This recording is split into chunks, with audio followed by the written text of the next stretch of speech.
웹툰 작가는 어떻게 하면 될 수 있을까요? 여러 가지 방법이 있는데요. 대표적으로 네이버 도전 만화의 작품을 올려서 플랫폼에 컨택을 받거나 공모전에 참가해서 바로 연재를 따내는 경우가 있고, 만약 본인이 기성 작가라면 네이버에 곧바로 투고하는 방법도 있습니다. 보통 이런 방법으로 도전한 작가들은 곧바로 정식 연재에 들어갈 만한 완성된 퀄리티의 원고를 몇 화씩 준비해야 되는데요. 이게 말이 몇 화지 사실상 작품 구성과 원고 완성에는 최소 3개월은 필요하다고 생각하시면 됩니다. 이렇듯 플랫폼에 다이렉트로 도전하는 형식은 정식 연재를 준비한다는 데에서 오는 부담감이 있기 때문에 조금 더 가벼운 마음으로 그린 더 자유로운 형식을 가진 만화들은 주로 인터넷 커뮤니티 사이트에 업로드되곤 합니다. 플랫폼과 정식 계약을 맺어 연재하는 웹툰과는 다르게 일반인이건 프로건 누구나 만화를 글을 올릴 수 있기 때문에 커뮤니티 사이트에 업로드되는 만화는 아마추어 만화라고 불리기도 하죠. 대표적인 아마추어 만화 사이트로는 DC 인사이드 카툰 연재 갤러리, 우리앱 창작 만화 게시판, 포스타입, 픽시브, 인스타그램 등의 사이트가 있는데요. 정식 연재가 아니기 때문에 독자들이 제시하는 퀄리티에 대한 기준이 상당히 유연하고 만화를 올리는 데 부담감이 훨씬 적기 때문에 자기가 그리고 싶은 만화들을 글을 올리기 쉽다는 메리트가 있습니다. 일반인이 그린 단순 썰 만화부터 프로급의 작가가 그린 고퀄리티 만화들까지 누구나 어떤 만화든지 올릴 수 있고, 그게 재미만 있다면 인기를 얻을 수 있다는 게 커뮤니티 사이트의 장점이죠. 게다가 한번 인기를 얻는다면 여러 커뮤니티를 퍼지면서 작가의 이름을 알릴 수도 있고, 퀄리티가 좋다면 플랫폼에서 연재 제의가 들어오기도 합니다. 때문에 홍보를 위해서 많은 작가 지망생들이 커뮤니티에 만화를 글을 올리기도 하죠. 커뮤니티 사이트에서 화제가 돼 플랫폼에서 연재된 만화로는 대표적으로는 데이빗, 여고생 드래곤, 토토칸 등이 있는데요. 작년에 만화경에선 배도 작가님들이 엄청나게 뽑아갔고, 레진 코믹스에선 이름 있는 카인겔 작가님들을 거의 싹쓸이해 간 적이 있기도 하고, 요즘은 노벨피아에서 색깔에 맞는 작가님들을 많이 뽑아가기도 합니다. 아마추어 만화 사이트라고는 하지만 하루에도 수십 개의 만화들이 올라오는 만큼 웬만큼 퀄리티가 좋고 재미있지 않다면 금방 묻혀버리고 마는데요. 하지만 여기 독보적인 그림 퀄리티와 연출력으로 수많은 독자들을 사로잡고 연재가 된 지 6년이 넘었음에도 여전히 회자되며 인터넷 명작 만화를 말할 때 항상 1순위로 언급되는 작품이 있습니다. 이 작가님은 현재 디즈니에서 만화를 그리고 계신데요. 과연 어떤 만화일지 지금 바로 알아보도록 하겠습니다.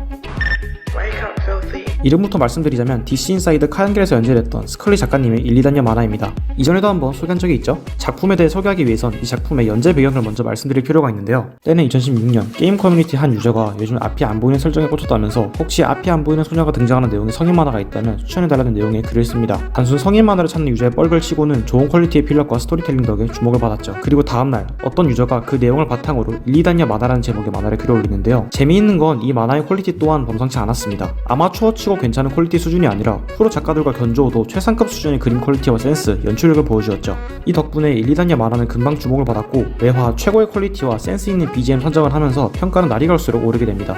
특히 갈수록 원작 소설과는 다르게 흘러가면서 단순 성애물이 아니라 훨씬 깊은 내용의 로맨스만의 모습을 보여주었죠. 이왕 1, 2단계를 다루는 김에 저번에 못했던 스포이너 후기를 짧게 해볼 텐데요. 혹시 1, 2단계를 읽어보지 않으신 분들은 이 시간대로 이동하시길 부탁드립니다. 1, 2단계는 사실 1화까지만 해도 넘버링이 상편으로 붙어있을 만큼 작가님께서도 큰 생각 없이 시작했던 만화입니다. 힘을 빼고 그린 그림이었지만 원작 썰도 재미있고 작가님이 당시에 미대생이셨던 만큼 힘을 뺐다 해도 그림과 연출 자체가 워낙에 탄탄하다 보니 큰 반응을 얻었는데요. 앞이 안 보이는 소녀와 소녀의 로맨스라는 어찌 보면 그냥 특이한 소재로 끝날 수 있는 아이디어를 가지고서 남들과 다른 특징을 가진 두 소년 소녀의 관계를 정말 기가 막힌 연출과 함께 잘 녹여내서 로맨스를 별로 안 좋아하는 편인 저도 굉장히 몰입하면서 봤습니다. 전 개인적으로 5화를 가장 좋아하는데요. 여러모로 작가님의 연출력이 절정에 치닫은 화라고 생각합니다. 이 연출에 몰입할 수 있게 만든 그림 또한 정말 좋았고요. 이 만화가 정말 좋았던 건 이런 소재를 다룬다고 해서 항상 심각하게 전개되는 게 아니라 개그 센스도 정말 좋아서 중요한 흐름을 가져가면서도 절묘한 타이밍에 분위기 환기를 잘해줍니다. 격기사만 보신 분들은 역광 에피소드 생각하시면 이해가 편할 것 같아요. 시대가 시대인 만큼 히오스 드립도 많이 들어있는데요. 사실 고급 레스토랑 자체가 지금 와서는 좀 올드한 밈이긴 해도 히오스라는 게임이 가진 묘하게 웃긴 이미지와 더불어서 시공의 폭풍, 고급 레스토랑과 같은 드립은 그 시절엔 정말 유행했지만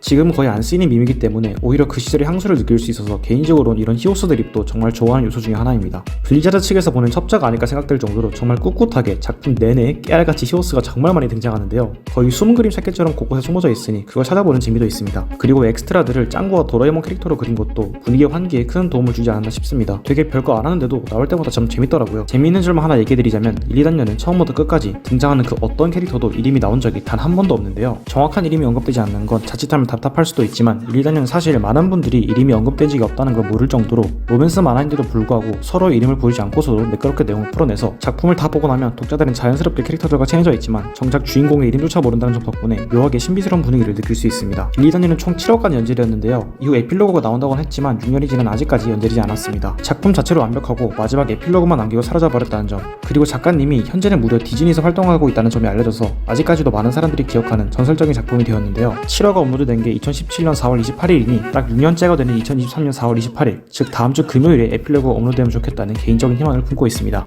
연재가 되지 않는 라는 이유에 대해서 작가님이 직접 밝힌 오피셜은 없지만 디즈니 소속 작가들의 창작물은 전부 디즈니 귀속된다는 계약이 있기 때문에 더 그릴 수가 없다는 설이 지배적입니다. 현재까지도 수많은 만화들이 나왔지만 일리단녀는 독보적인 퀄리티 덕에 여전히 인터넷 만화의 전설로 남아있습니다. 인터넷 사이트에 연재된 만화들 중 단연코 최고의 임팩트와 파급력을 보여줬다고 말할 수 있죠. 진리는 유행과 흐름으로부터 자유롭다 라는 말이 있습니다.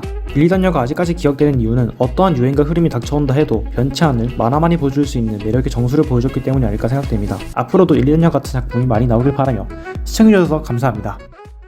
I'm through with love. I'll never fall again.